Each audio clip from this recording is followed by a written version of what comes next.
طلاق کا معاملہ ہے، وراثت کا معاملہ ہے، عورت کے ذمے کچھ اور کام لگائے ہیں، مردوں کے ذمے کچھ اور کام لگائے ہیں۔ مرد ذمہ دار ہے، کفیل ہے، لہذا وراثت میں اس والد کی طرف سے اسے دوہرا حصہ ملتا ہے۔ لڑکی کی کوئی ذمہ داری ہے ہی نہیں، وہ تو بلکہ شادی بھی ہوگی تو شوہر سے مہر لے گی، لڑکا شادی کرے گا تو مہر دے گا۔ تو یہ تمام چیزیں جو ہیں آرٹیکولیٹڈ ہیں، یہ ایک دوسرے کے ساتھ منطقی طور پر جڑی ہوئی ہیں، اور وہ جو ہے تباہ کرنے کا تلے ہوئے ہیں ہمارے خاندانی نظام کو، عورت اور مرد کو برابر کر دیا جائے۔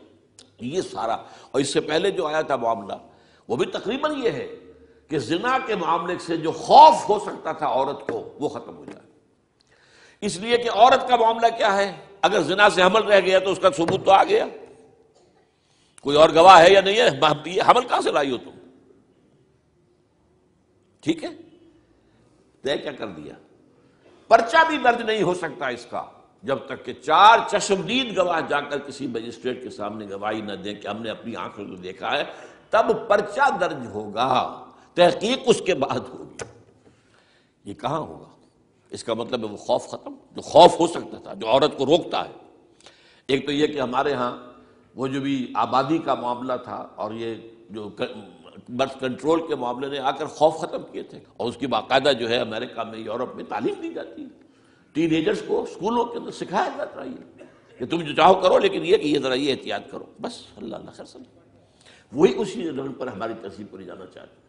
اب یہ دونوں نقشے ایسے ہیں کہ جس کے نتیجے میں، جیسا کہ میں نے عرض کیا، محسوس ایسا ہوتا ہے، یہ میں ابھی کہہ رہا ہوں، میں یقین سے نہیں کہہ سکتا۔ وَإِنْ أَدْرِي لَعَلَّهُ فِتْنَةٌ لَكُمْ وَمَتَاعٌ إِلَىٰ حِينٍ، ہو سکتا ہے، ہوپنگ اگینسٹ ہوپ، ہو سکتا ہے کوئی معجزہ آ جائے اللہ تعالیٰ کی طرف سے، جیسے کہ پہلے معجزہ آیا تھا تو خدایا آن کرم بارے دیگر کن ہے، اللہ دوبارہ بھی معجزہ دکھا، اور ان تمام سختیوں سے، ان تمام سے ہمیں گزار کر، اس کا امکان موجود ہے، امکان کو میں نفی نہیں کر سکتا، اس لیے کہ اللہ کی قدرت ہے۔ یخرج الحی من المیت، مردے سے زندہ کو برآمد کرتا ہے۔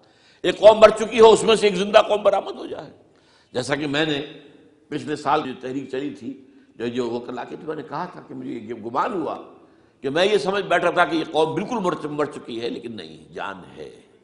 یہ میں اس سے پہلے یہ جملہ کہا کرتا تھا، it's no use whipping the dead horse, لیکن میں نے کہا نہیں، جان ہے اس میں۔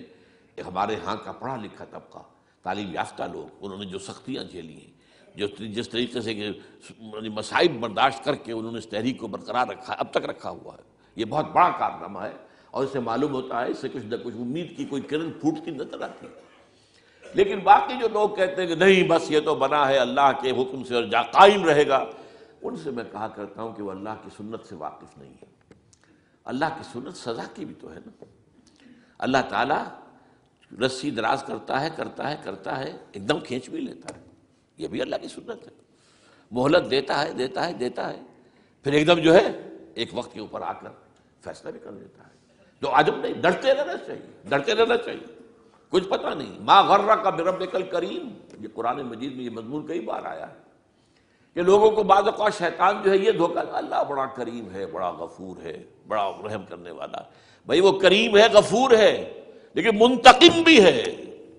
انا من المجرمین منتقمون، ہم ان مجرموں سے انتقام لے کر رہیں گے۔ وہ تو منتقم بھی تو ہے، وہ سزا بھی تو دیتا ہے۔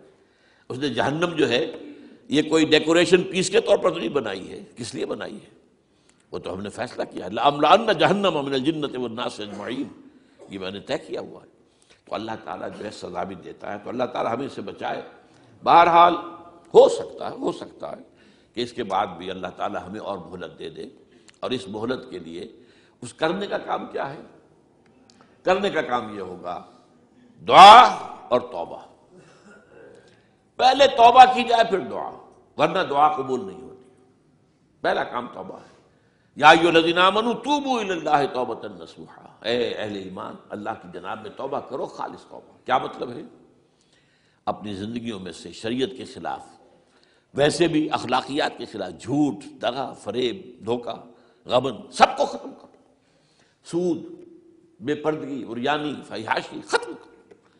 طے کر لو کوئی شخص شریعت کے خلاف اور اخلاقیات کے خلاف، صرف شریعت نہیں، ایک بنیادی انسانی اخلاقیات ہوتی ہیں، اس کے سارے تقاضے پورے کر دیں جو ہمارے یہاں ختم ہو چکے ہیں۔ میں نے جیسا کہ بارہا کہا ہے کہ اس وقت دنیا کی سب سے بڑی منافق ترین قوم جو ہے مسلمانان پاکستان ہے، جھوٹ اور وعدہ خلافی اور اس کے ساتھ جو ہے وہ غبن کا معاملہ جتنا ہمارے ہاں ہے، آپ پوری دنیا میں آپ کو کہیں نہیں ملے گا۔ تو اس لیے پہلے توبہ کی جائے اور پھر دعا کی جائے۔ اسی لیے میں نے آپ کو حدیث سنائی ہے کہ اللہ کے فیصلے کو بھی کبھی کبھی دعا جو ہے لوٹا دیتی ہے، لیکن وہ دعا کب ہو؟ جب آپ نے اللہ کے ساتھ اپنا معاملہ صحیح کر لیا ہو۔ فرمایا حضور نے، جو میں نے ترمذی کی روایت آپ کو سنائی، لا يرد القضاء الا الدعاء، اللہ کا فیصلہ بھی کبھی کبھی اللہ تعالیٰ کسی فیصلے کو مؤخر کر دیتا ہے۔ حضرت یونس علیہ السلام کی قوم پر اللہ کا فیصلہ آ چکا تھا، عذاب کے آثار شروع ہو چکے تھے، بری قوم نے توبہ کی، اللہ تعالیٰ نے عذاب کو جو ہے وہ وہاں سے ہٹا لیا ان کے سروں پر سے، اور ایک مدت تک کے لیے انہیں مہلت وسیع دے دی۔ تو اس کے لیے تو یہ ہے کہ توبہ کی جائے اور دعا کی جائے، اور اس میں یہ ہے کہ اس توبہ کا ایک حصہ لازماً یہ ہونا چاہیے کہ ہم طے کر لیں کہ اللہ اب مجھے اپنی بہترین توانائیاں، اپنی قوتیں، صلاحیتیں، وسائل خرچ کرنے ہیں اور تیرے دین کو قائم کرنے کے لیے۔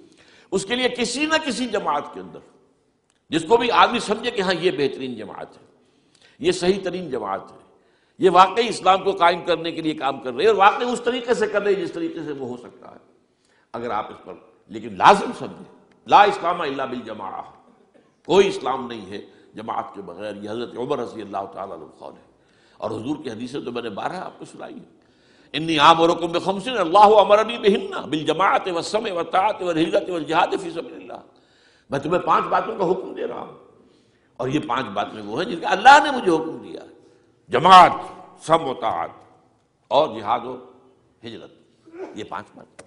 تو اس لیے توبہ کے اندر یہ لازمی جز ہونا چاہیے کہ اب ان صلاتی و نسکی و محیای و مماتی للہ رب العالمین، یہ فیصلہ کر لیجئے۔ اس کے بعد یہ ہے کہ اللہ تعالیٰ اس پر استقامت عطا فرمائے، اس کی بھی خود دعا کیجئے کہ اللہ اب تو نے مجھے یہ ہدایت دے دی ہے، تو اب لا تزغ قلوبنا بعد اذ ہدیتنا وہب لنا من لدنک رحمۃ انک انت الوہاب۔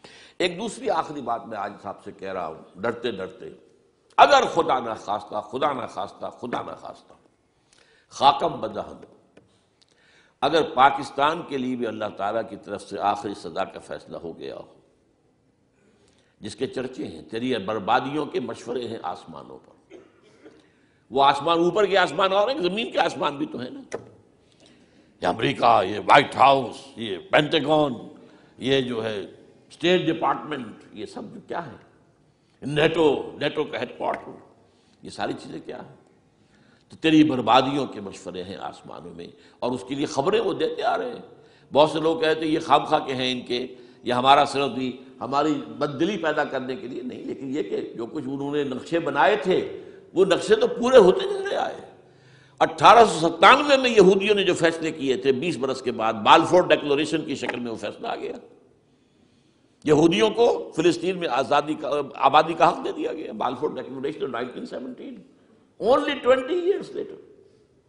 اس کے 20 سال بعد 48 میں اسرائیل قائم ہو گیا۔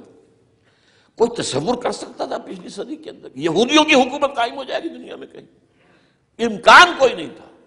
پوری دنیا میں ادھر ادھر پھیلے ہوئے، منتشر، جسے وہ ڈائسپورا کہتے ہیں، اور یورپ میں تو شدید نفرت تھی ان سے، لیکن یہ کہ جس طرح انہوں نے رفتہ رفتہ وہاں پر قدم جمائے ہیں، جس طرح ان کو اپنے قابو میں لیا ہے، جس طرح ان میں مذہبی تقسیم پیدا کی ہے، کیتھولکس کی اور پروٹیسٹنٹس کو اعلی کار بنایا ہے، سیکولرزم اور اس کے بعد سود پر مبنی معیشت کا نظام وہاں نافذ کیا ہے، بینک کا نظام قائم کیا ہے، ای بنوک، ای فکر چالاک یہودیوں کا قائم کرنا ہے یہ بینک کا نظام، اور سب سے پہلا بینک انہوں نے انگلینڈ میں قائم کیا تھا۔ تو ان کی جو باتیں ہیں وہ تو پوری ہو رہی نظر آ رہی ہیں، ان کے نقشے جو ہیں ان کے سامنے آ رہے ہیں ہمارے۔ تو اس حوالے سے ہو سکتا ہے خاکم بدہن، اگر خدا نہ خواستہ یہ لکیر ختم ہو جائے، تب بھی ظاہر بات ہے زمین تو کوئی ختم نہیں ہو جائے گی، اللہ کی زمین ہے۔ کیا پاکستان نہ بنتا تو ہمارے ذمے نہیں تھا کہ اللہ کے دین کو دنیا میں قائم کرنے کی جد و جہد کرتے؟ وہ تو بحیثیت مسلمان ہمارا فرض ہے۔ کیا حضور اکثریت میں تھے عرب میں؟ وہ تو اقلیت میں بھی نہیں تھے، ایک آدمی تھا اللہ کا بندہ کھڑا ہوا ہے، جو انہوں نے جنوں نے ایک مرتبہ حضور کی بات سنی ہے اور جا کر کہا ہے اپنی قوم، یا قومنا عجیب